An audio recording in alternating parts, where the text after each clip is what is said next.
কোনখানে পুতলে? এই কাঠিগুলো আছে, এগুলো পুরো জলের ভিতর পুঁতে দেবে। আর এই দেখো এখানে চার আছে, এই দেখো চারটাই।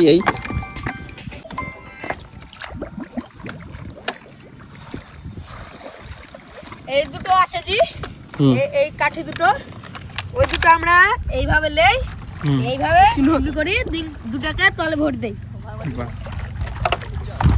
একটা এইভাবে চিহ্ন দিয়ে দেই। এটা চিহ্ন মানে ওটা কালকে তুলবি তার জন্য চিহ্ন।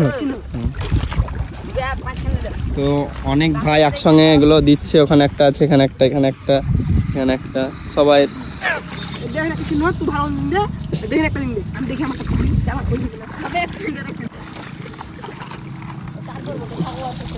আর এখানে দুজন আছে, তো ওরা বলছে জাল মাছ তুলে দেখাবে, তো তার জন্য একটু ওয়েট করতে হবে, দেখা যাক কেমন ভাবে জাল মাছ আসে।